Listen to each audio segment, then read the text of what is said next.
Pastor Julian here with Central's devotion for today. I hope you're doing well. Today, I want us, for our devotion, to take a look at the Gospel of Matthew, chapter 8, verses 1 to 4. This particular passage is on Jesus healing a leper. And now this chapter 8, Matthew chapter 8, follows the Sermon on the Mount. So Jesus' Sermon on the Mount, Matthew 5, 6, and 7.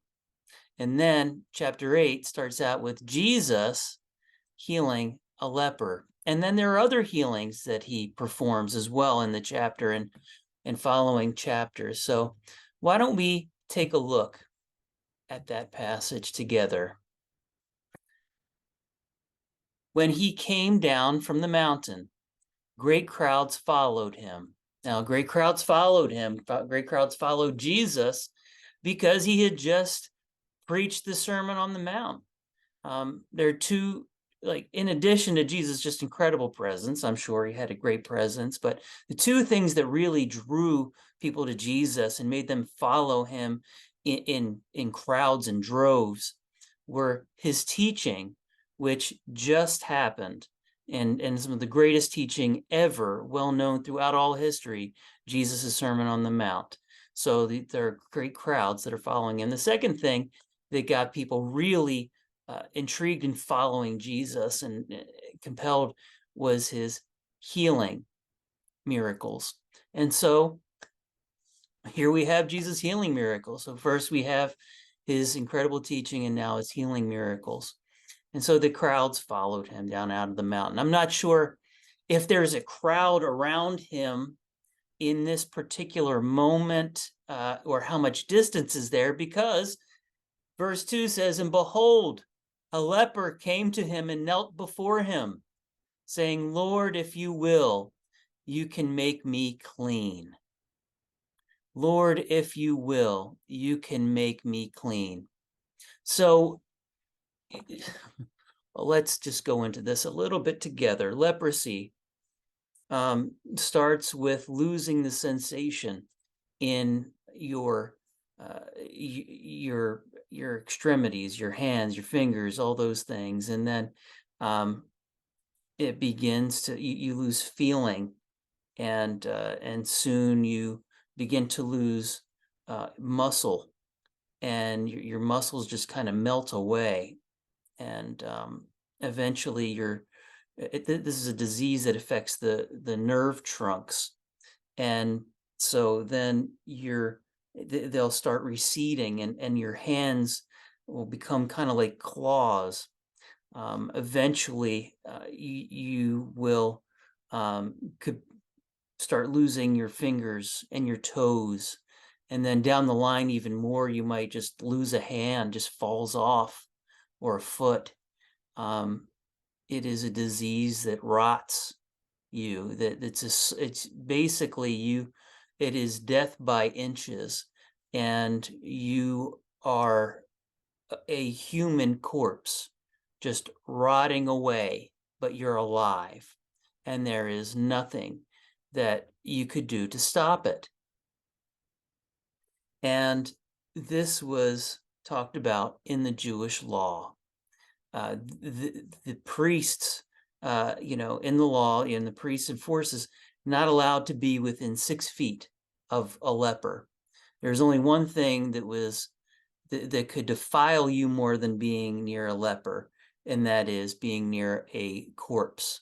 So here you have a leper. That's why I wonder, did this crowd disperse a bit when the leper came to Jesus and knelt down before him? Because it is against Jewish law to be close to a leper, especially touch them.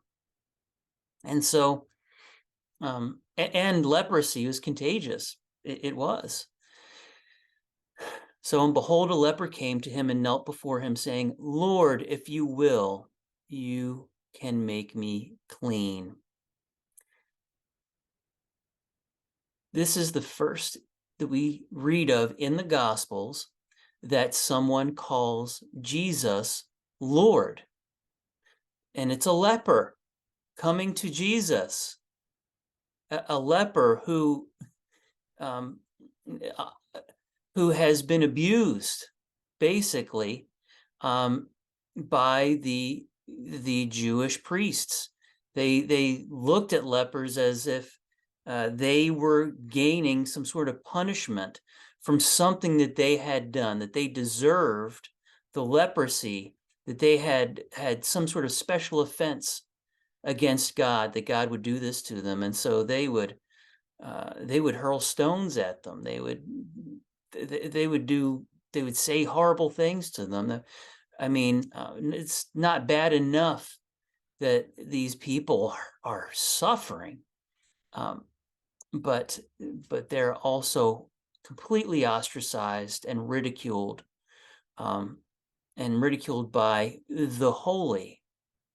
And so, for a leper to come to a rabbi like Jesus and say to him, "Lord, if you will, you can make me clean."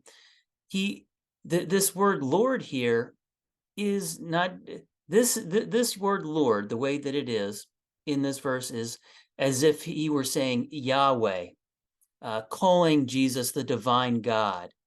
And so this leper is acknowledging Jesus not as just any other rabbi or teacher or even a prophet. He is calling Jesus Lord and acknowledging his divinity.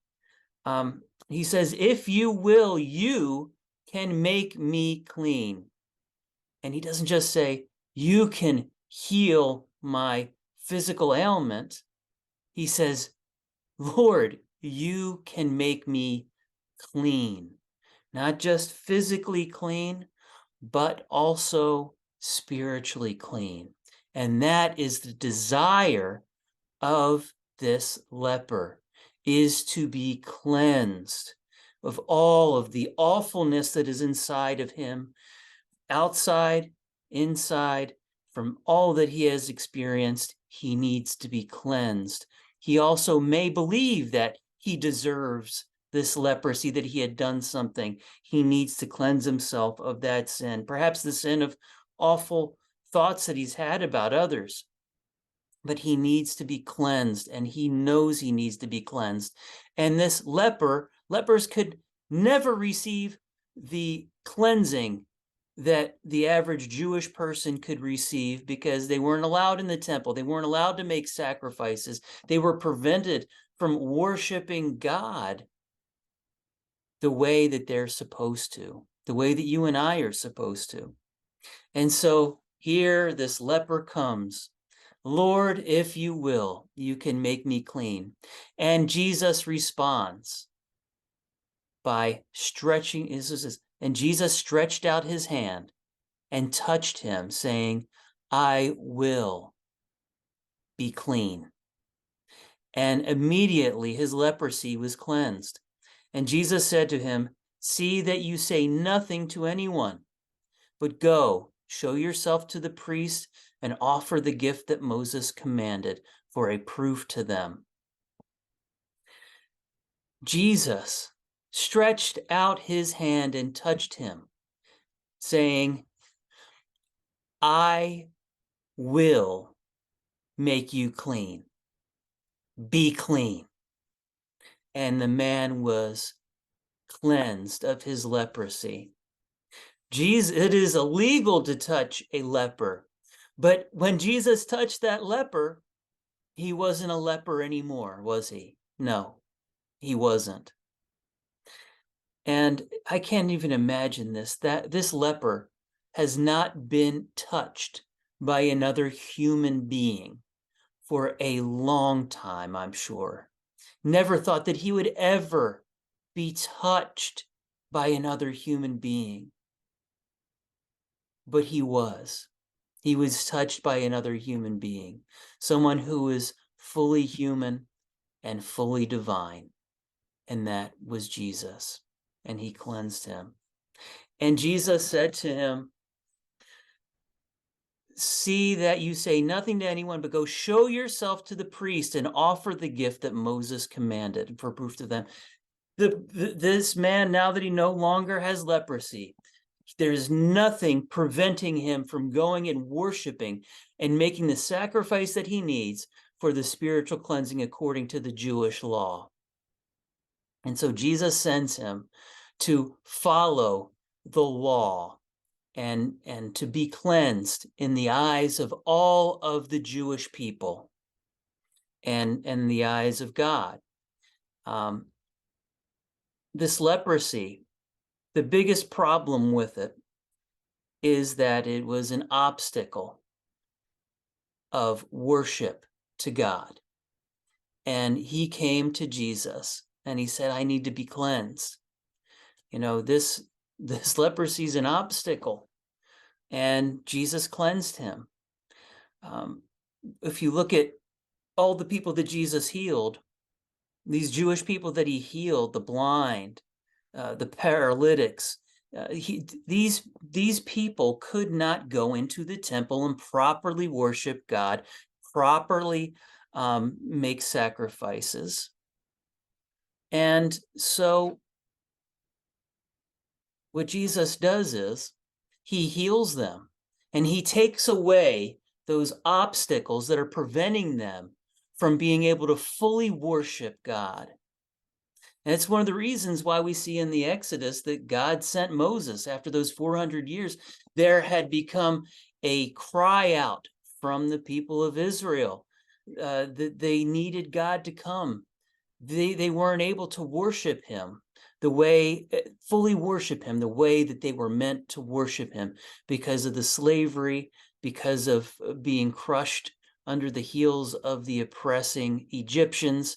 They were not able to worship him the way that they needed to. There was an obstacle, and God sent Moses to deliver them from that. And he sent Jesus to deliver these people from that obstacle that is preventing them from worshiping him. So let me ask you, if Jesus were walking past you right now and there was one thing that was preventing you from fully worshiping him, what would it be? What would you cry out to him to heal you of?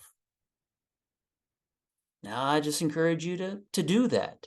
Cry out to him and to ask him to heal you of whatever is preventing you from fully worshiping him. Because we were meant to not have any obstacles between us and him. We are meant to fully worship, fully admire, call him Lord, and cry out to him. He is our God, the divine, the healer, the compassionate, the loving, the one who will reach out his hand and touch the untouchable. God bless you and have a great day.